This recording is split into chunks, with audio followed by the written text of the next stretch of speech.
ಹೇ ನಮಸ್ಕಾರ ಸ್ನೇಹಿತರೆ, once again welcome to my channel Shashi forex. ಇವತ್ತು ನಾನು ಇಲ್ಲಿ BMW ಶೋರೂಮಲ್ಲಿ ಬಂದಿದ್ದೆ. ನಾನು ಏನಕ್ಕಂದರೆ ನಂದು ಕಾರ್ ಸರ್ವಿಸಿಂಗ್ ಇದೆ ಇವತ್ತು. ಸೊ ಕೆಳಗಡೆ ಹೋಗ್ಬಿಟ್ಟು ನಾನು ಕಾರ್ ಸರ್ವಿಸಿಂಗ್ ಕೊಟ್ಟಿದ್ದೀನಿ ನಾನು. ಸೊ ಮೊನ್ನೆ ಏನಾಯ್ತಂದರೆ, ನಾನು ಹಾಗೆ ಮೊಬೈಲಲ್ಲಿ ವಾಟ್ಸಪ್ಪಲ್ಲಿ ನೋಡ್ತಾ ಇದ್ದೆ. ನೋಡ್ಬೇಕಾದ್ರೆ ನನಗೆ ಒಂದು ವಿಡಿಯೋ ಬಂತು. 1.5 ಕೋಟಿ ರೂಪಾಯಿ ಗಾಡಿ ಯಾವನಾರು ನೋಡಿ ಎಷ್ಟು ಡ್ಯಾಮೇಜ್ ಮಾಡಿ ನೋಡಿ ಇಲ್ಲಿ ನೋಡಿ ಇಲ್ಲೆಲ್ಲ ಹೋಗಿದೆ. ಈಗ ಹೆಂಗೆ ಗಾಡಿ ಡ್ಯಾಮೇಜ್ ಎಲ್ಲ ಸಕ್ಕ ಡ್ಯಾಮೇಜ್ ಆಗ್ಬಿಟ್ಟೈತೆ. ಅತ್ಲಾಗಿ ಎಲ್ಲಿ ನುಗ್ಗಿಸ್ತೀಯ ಮಂದಿಗೆ ಮಧ್ಯದಲ್ಲಿ ತಗದು ಸುಟ್ಟಾಕ್ರೆ ಗಾಡಿ ಬೇವರ್ಸಿ ಸುಳ ಮಗಂದ ಕೊಡ್ತೀಯ 50 ಲಕ್ಷ ರಿಪೇರಿ ಮಾಡ್ಸಕ್ಕೆ. ಬಂದು ನಿಂತಿರೋರು ಕೊಡಂಗಿದ್ರೆ ನ್ಯಾಯ ಮಾತಾಡಕ್ ಬನ್ನಿ ಅಂತು. ಆ ವಿಡಿಯೋದಲ್ಲಿ ಏನಂದರೆ, ಅದು ಹಾಸನಲ್ಲಿ ಏನೊಂದು ಕಾರ್ ಆಕ್ಸಿಡೆಂಟ್ ಆಗಿದೆ. ಪಾಪ ಯಾರೊಬ್ರು ಶ್ರೀಮಂತರವರು ವೈಟ್ ಕಲರ್ ಅದು ಲಿಮೋಸಿನ್ ಥರ ಒಂದು ದೊಡ್ಡದು ಟೊಯೋಟಾ ಕಾರಲ್ಲಿ ಹೋಗ್ಬೇಕಾದ್ರೆ ಯಾರೋ ಒಬ್ಬರು ಬೈಕವ್ರು ಬಂದು ಅವ್ರಿಗೆ ಇದು ಮಾಡಿದ್ದಾರೆ. ಅಂದರೆ ಅಪೋಸಿಟ್ ಸೈಡಲ್ಲಿ ಬಂದುಬಿಟ್ಟು ಅವ್ರಿಗೆ ಹೊಡೆದ್ಬಿಟ್ಟು ಕಾರ್ ಸ್ವಲ್ಪ ಡ್ಯಾಮೇಜ್ ಆಗಿದೆ. ನನಗೆ ಏನಕ್ಕಪ್ಪ ಈ ವಿಷಯ ನಿಮಗೆ ಹೇಳ್ತಾ ಇದ್ದೀನಿ ಅಂದರೆ, ಈ ವಿಡಿಯೋ ನೋಡ್ಬೇಕಾದ್ರೆ ನನಗೆ ತುಂಬ ಸ್ವಲ್ಪ ಫನ್ನಿ ಅನ್ನಿಸ್ತು. ಆಮೇಲೆ ನಂದು ಕಾರ್ ಆಕ್ಸಿಡೆಂಟ್ ಆಗಿತ್ತು ಚೈನಾದಲ್ಲಿ. ಅಂದರೆ ರೀಸೆಂಟ್ ಆಗಿಲ್ಲ, ತುಂಬ ವರ್ಷ ಆಯಿತು. ಅಂದರೆ ಒಂದು ಹಳೆ ಕಾರ್ ಇತ್ತು, ಈ ರೀಸೆಂಟ್ ಇರೋ ಕಾರಲ್ಲ, ಒಂದು ಹಳೆ ಕಾರಲ್ಲಿ ಆಕ್ಸಿಡೆಂಟ್ ಆಗಿತ್ತು. ನೋಡಿ ಆ ಕ್ಲಿಪ್ ನೋಡಿ, ನಿಮ್ಗೆ ಗೊತ್ತಾಗುತ್ತೆ.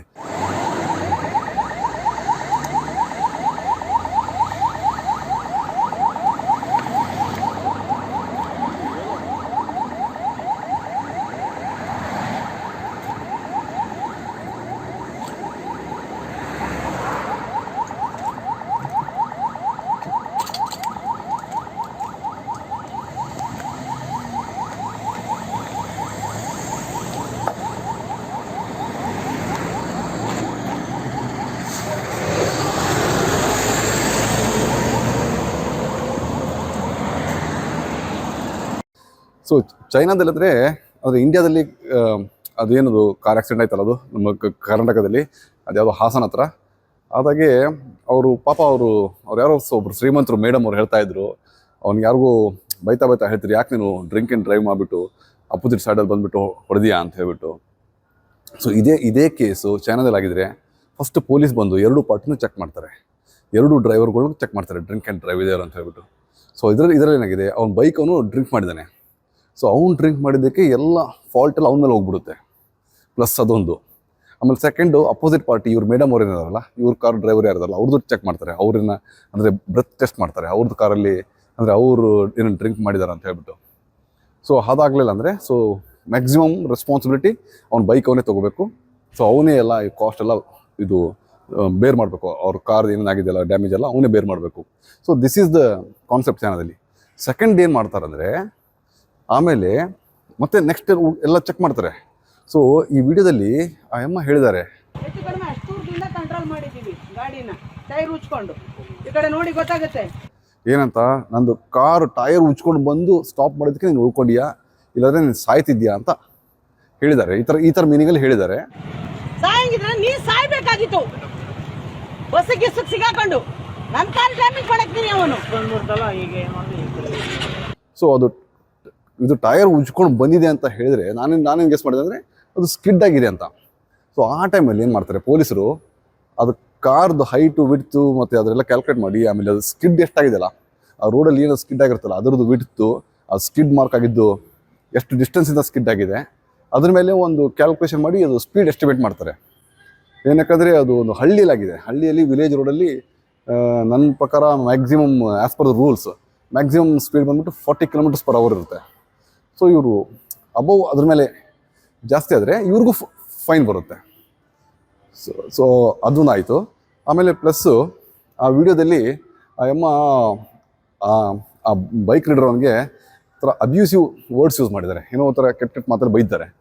ಇಲ್ಲಿ ಇನ್ನೊಂದು ವಿಷಯ ಅಂದರೆ, ಚೈನಾದಲ್ಲಿ ಅದೇ ನಂದು ಕಾರ್ ವಿಡಿಯೋ ನೋಡಿದ್ರಲ್ಲ, ಆ ಥರ ನಾವು ಆಕ್ಸಿಡೆಂಟ್ ಆದರೆ ಒಬ್ರಿಗೊಬ್ರು ಜಗಳ ಮಾಡೋಂಗಿಲ್ಲ, ಒಬ್ರಿಗೊಬ್ಬರು ಬೈಯೋಂಗಿಲ್ಲ. ಸುಮ್ಮನೆ ನಮ್ಮ ಪಡಿ ನಾವು ಇರಬೇಕು. ನಮ್ಮ ಕಾರ್ ಎಲ್ಲಿ ಡ್ಯಾಮೇಜ್ ಆಗಿದೆ ಏನಂತ ನೋಡ್ತಾ ಇರಬೇಕು, ಅಥವಾ ನಮ್ಮ ಹತ್ರ ಮೊಬೈಲ್ ಫೋನ್ ಇದ್ದರೆ ಅದೆಲ್ಲ ವೀಡಿಯೋ ಮತ್ತು ಫೋಟೋದೆಲ್ಲ ಹೊಡ್ಕೋಬೇಕು, ಅದೆಲ್ಲ ಎವಿಡೆನ್ಸ್ಗೆ ಯೂಸ್ ಆಗುತ್ತೆ. ಸೊ ಹಾಗಾಗ್ಬಿಟ್ಟು ನನ್ನ ಕಾರ್ ಆಕ್ಸಿಡೆಂಟ್ ಆಗ್ತಾರೆ, ನಾನು ನನಗೆ ಮತ್ತು ಅಪೋಸಿಟ್ ಪಾರ್ಟಿಯವ್ರಿಗೆ ಏನು ಜಗಳ ಏನಿಲ್ಲ, ಅವ್ರ ಪಡಿಗೆ ಅವ್ನು ಸ್ಮೋಕ್ ಮಾಡ್ತಾ ಇದ್ದಾನೆ ಅಲ್ಲಿ ಇದರಲ್ಲಿ. ನನಗೆ ಅದು ನೋಡಿ ಒಂಥರ ಕಾಮಿಡಿ ಅನ್ನಿಸ್ತು. ನನ್ನ ಕಾರ್ ಸಿಕ್ಕಾಪಟ್ಟೆ ಡ್ಯಾಮೇಜ್ ಆಗಿತ್ತು, ಬಟ್ ನನಗೆ ಅವನದು ಬಿಹೇವ್ ಏನಪ್ಪ ಇಂಥ ಸಿಚುವೇಶನ್ ಕೂಡ ಸ್ಮೋಕ್ ಮಾಡ್ದೆ ಅಂತ ನನಗೂ ಒಂಥರ ತುಂಬ ಒಂಥರ ಫನ್ನಿ ಥಿಂಗ್ಸ್ ಅನ್ನಿಸ್ತು ನೋಡಿ. ನಂದು ಕಾರ್ ಆಕ್ಸಿಡೆಂಟ್ ಆಗಿದ್ದಲ್ಲ ಡೀಟೇಲ್ ಆಗಿ 3 ಎಪಿಸೋಡ್ ಇದೆ, ಆ ಲಿಂಕ್ ಎಲ್ಲ ಹಾಕಿರ್ತೀನಿ ನೋಡಿ. ಅದಕ್ಕೆಲ್ಲ ಇಂಗ್ಲೀಷ್ ಸಬ್ಟೈಟಲ್ಸ್ ಇದೆ ನೋಡಿ, ಮತ್ತು ನಿಮ್ಮ ಅನಿಸಿಕೆ ಕಮೆಂಟಲ್ಲಿ ಹೇಳಿ ನನಗೆ. ಸೊ ಚೈನಾದಲ್ಲಿ ಮಾತ್ರ ಆ ಥರ ಬೈಯೋಂಗಿಲ್ಲ, ಪಬ್ಲಿಕ್ಕಲ್ಲಿ ಅಬ್ಯೂಸ್ ಮಾಡಿದ್ದಾನೆ ಅಂತ ಹೇಳ್ಬಿಟ್ಟು ಇವ್ರಿಗೆ ಸಿಕ್ಕಾಪಟ್ಟೆ ಹೆಫ್ಟಿ ಫೈನ್ ಹಾಕ್ಬಿಡ್ತಾರೆ. ಸೊ ಹಾಗಾಗ್ಬಿಟ್ಟು ಈ ಕೇಸಲ್ಲಿ ಇದೇ ಆಕ್ಸಿಡೆಂಟ್ ಚೈನಾದಲ್ಲಿ ಆಗಿದ್ರೆ ಇಬ್ಬರಿಗೂ ದಂಡ ಬೀಳ್ತಾ ಇತ್ತು. ಅವ್ನ ಬೈಕ್ ಅವನು ಡ್ರಿಂಕ್ ಆ್ಯಂಡ್ ಡ್ರೈವ್ ಮಾಡಿದ್ದಕ್ಕೆ ಅವನಿಗೆ ಮ್ಯಾಕ್ಸಿಮಮ್ ಫೈನ್ ಆಗೋದು, ಪ್ಲಸ್ ಇವರು ಓವರ್ ಸ್ಪೀಡ್ ಮಾಡಿದ್ದಾರೆ ವಿಲೇಜ್ ರೋಡಲ್ಲಿ.